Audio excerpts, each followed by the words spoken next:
Buddha civil services में आपका स्वागत है।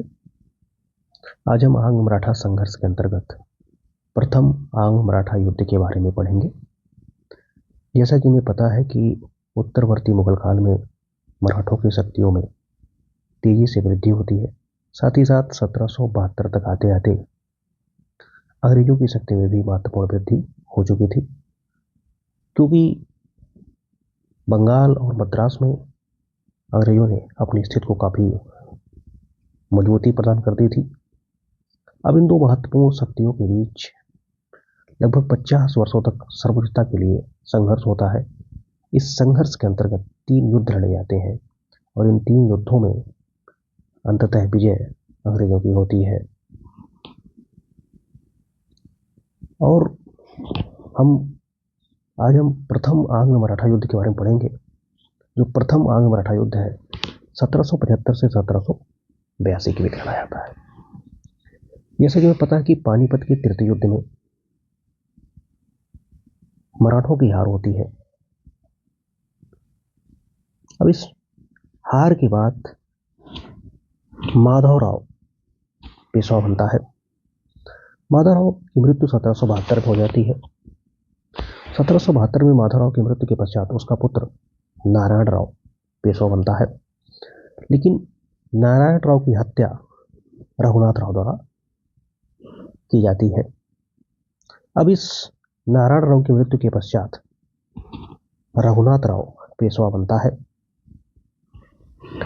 अब रघुनाथ राव के पेशवा के पद को नाना फडणवीस के नेतृत्व में चुनौती दी जाती है।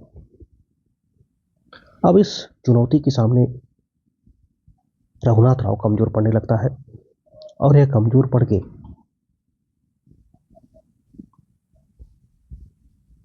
अंग्रेजों के साथ सूरत की संधि करता है। यह सूरत की संधि इसलिए करता है क्योंकि यह पेशवा बनना चाहता है और पेशवा बनने के लिए अंग्रेजों से सहायता चाहता है। अब अंग्रेजों से सहायता इस तरीके से चाहता है क्योंकि ये अंग्रेजों को सूरत और भरूच जिले से जो राजस्व प्राप्त हो रहे हैं उसके एक हिस्से को देने की वादा कर रहा है, क्योंकि सूरत और भरूच जो गुजरात के 2 तटीय बंदरगाह हैं, इनसे मराठों को बड़े पैमाने पे टैक्स प्राप्त हो रहा है। अब ये 2 महत्वपूर्ण क्षेत्र जिससे काफ़ी राजस्व प्राप्त हो रहा है, इसके एक हिस्से अब अंग्रेजों के पास आ गए इस संधि के तहत। साथ ही साथ सालसेट और बेसिन का क्षेत्र भी अंग्रेजों को सौंप दिया। ये 2 सामरिक दृष्टिकोण से महत्वपूर्ण क्षेत्र भी अंग्रेजों को मिल गए, क्योंकि अंग्रेज पहले से ही चाहते थे कि कुछ ऐसे महत्वपूर्ण क्षेत्र जो उनके दृष्टिकोण से महत्वपूर्ण हो उन्हें प्राप्त हो जाए। इसके बदले में अंग्रेजों ने रघुनाथ राव को एक 2500 सैनिकों की टुकड़ी सौंपी। अब इस टुकड़ी को लेके रघुनाथ राव पूना की तरफ बढ़ता है और अर्रास में एक युद्ध होता है जो कि एक अनिर्णित युद्ध होता है। इस युद्ध का कोई परिणाम नहीं निकलता। जैसे ही सूरत संधि की खबर कलकत्ता परिषद को पहुंचती है,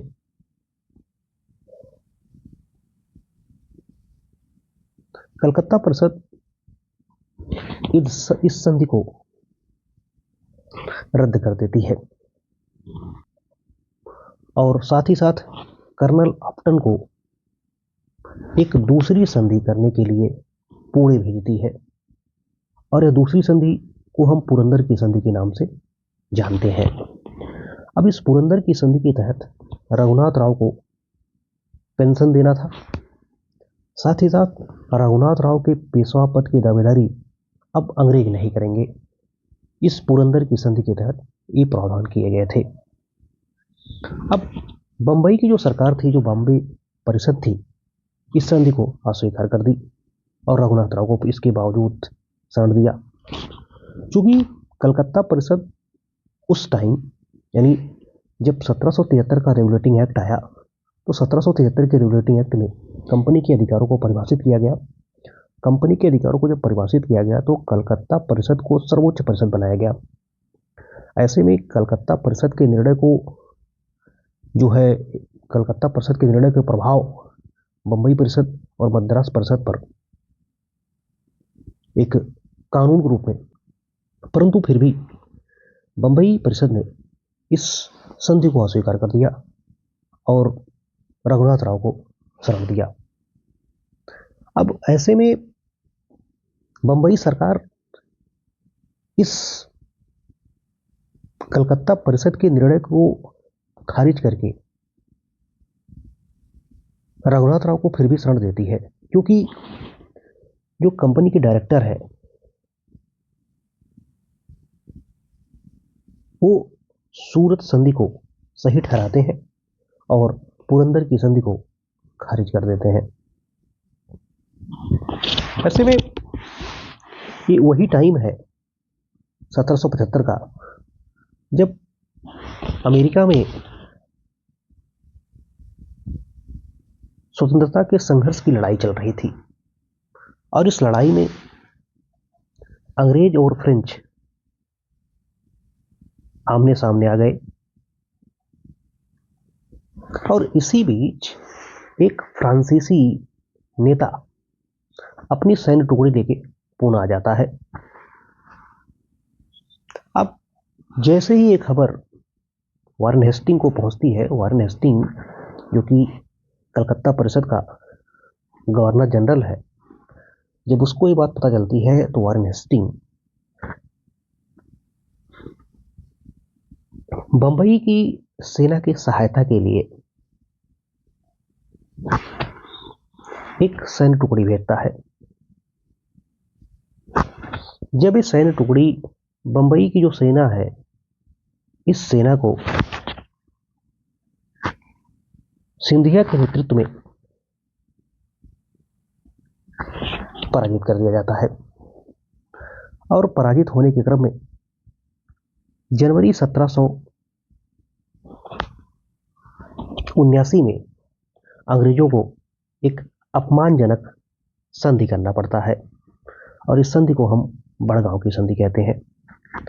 बड़गांव की संधि के तहत अभी तक के जितने भी क्षेत्र अंग्रेजों को प्राप्त थे, सभी से उन्हें अपनी दावेदारी को छोड़ना पड़ा। अब इस बड़गांव की अपमानजनक संधि को वारेन हेस्टिंग ने रद्द कर दिया।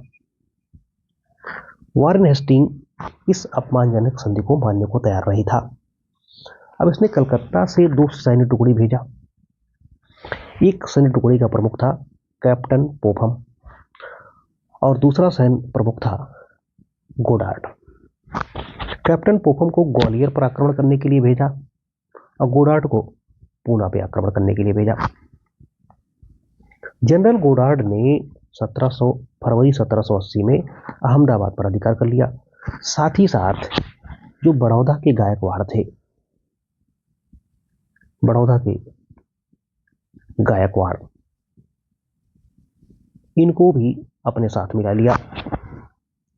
लेकिन इसने यानी गोडार्ड ने पूना पर कब्जा करने में विफल रहा। साथ ही पोफम ने सिंधिया को कई छोटे बड़े युद्धों में पराजित किया और ग्वालियर पर कब्जा कर लिया। इस तरीके से वारेन हेस्टिंग ने अंग्रेजों की खोई हुई प्रतिष्ठा को पुनः प्राप्त कर लिया। अब सिंधिया की मध्यस्थता से सालवाई की संधि होती है। इस सालवाई की संधि में अंग्रेजों को सालसेट और बेसिन का क्षेत्र दे दिया जाता है। साथ ही साथ रघुनाथ राव को पेंशन देके किनारे कर दिया जाता है तो माधवराव द्वितीय को पेशवा के रूप में स्वीकार कर लिया जाता है। अब बात आती है कि जो सालवाई की संधि 1782 में होती है, इस संधि का महत्व क्या हुआ।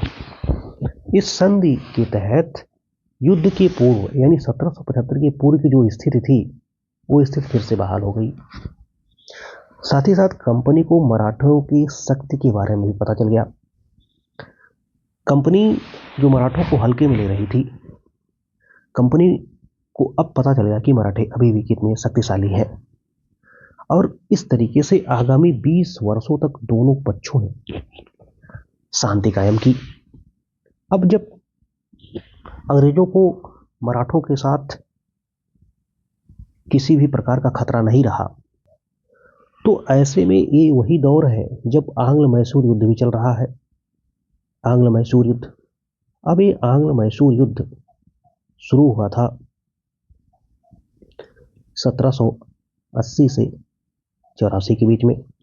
1782 में ही जो है सालवाई की संधि हो जाती है, यानी प्रथम आंग्ल मराठा युद्ध समाप्त हो जाता है।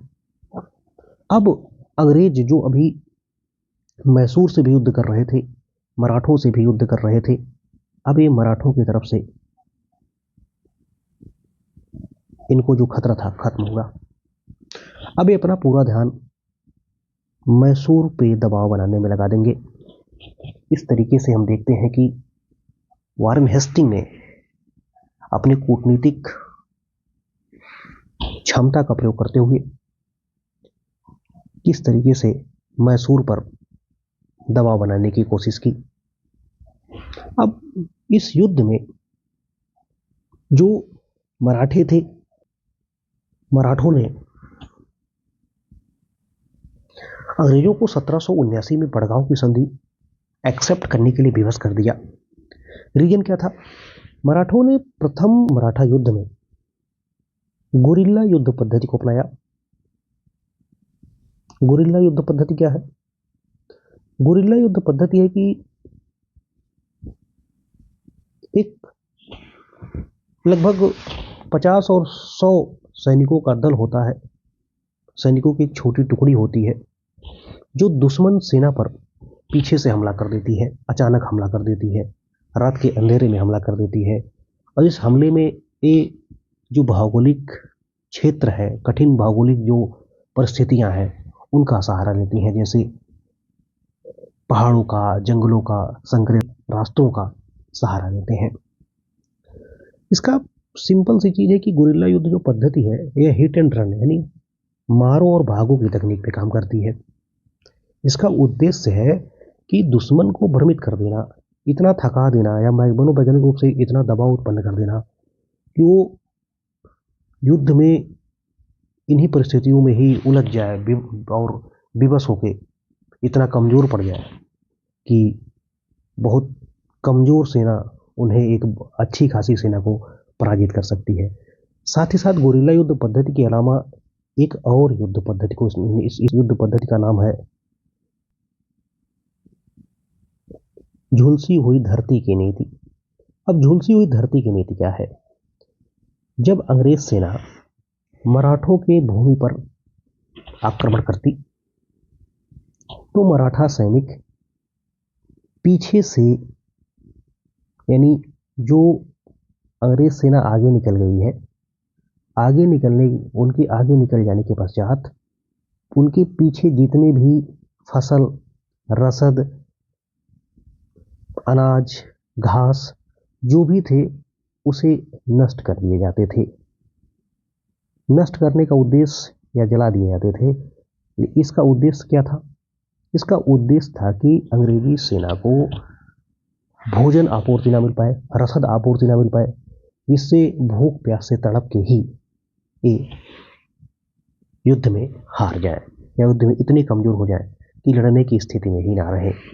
तो जो महादाजी सिंधिया के नेतृत्व में गुरिल्ला युद्ध पद्धति और झुलसी हुई धरती की नीति थी, इस नीति ने प्रथम आंग्ल मराठा युद्ध में मराठों की जो पक्ष था, जो मराठों का जो एक दल था, इस जो मराठों की सेना थी, ये मराठों की सेना महादाजी सिंधिया के नेतृत्व में इन दो युद्ध नीतियों ने, गुरिल्ला युद्ध पद्धति और झुलसी हुई धरती की नीति ने मराठों को अंग्रेजी सेना पर काफी हावी साबित कर दिया, काफी प्रभावी बना दिया। और विवश होकर ये लोग बड़गांव की संधि करते हैं और बड़गांव की संधि एक अपमानजनक संधि होती है। इसमें अंग्रेजों की जो प्रतिष्ठा है वो दांव पर लग जाती है और उस प्रतिष्ठा को पुनः प्राप्त करने के लिए वारेन हेस्टिंग क्या करता है कि गोडार्ड के नेतृत्व में कलकत्ता से सेना भेजता है, और ये सेना जो है फिर भी पूना पे कब्जा करने में विफल होती है। इस तरीके से देखते हैं कि जो सालवाई की संधि होती है, सालवाई की संधि युद्ध की पूर्व की परिस्थिति जो थी 1775 के पहले की जो परिस्थितियां थी उसको बहाल करती है, और जो रघुनाथ राव है, रघुनाथ राव को पेंशन देके पेशवा पद की जो दावेदारी है उससे बाहर कर देती है। और इस तरीके से देखा जाए तो जो प्रथम आंग्ल मराठा युद्ध है, प्रथम आंग्ल मराठा युद्ध, इस युद्ध में दोनों जो पक्ष है, दोनों के बीच जो सर्वोच्चता की लड़ाई है, इस सर्वोच्चता की लड़ाई में अभी भी कोई भी पक्ष किसी से कमजोर नहीं है। दोनों पक्ष अगले 20 वर्षों तक शांत रहेंगे, और अगले 20 वर्ष के बाद 1802 में पुनः एक बार भिड़ेंगे, और इसको हम द्वितीय आंग्ल मराठा युद्ध कहते हैं। और ये द्वितीय आंग्ल मराठा युद्ध हम अगले वीडियो में कवर करेंगे। So thank you.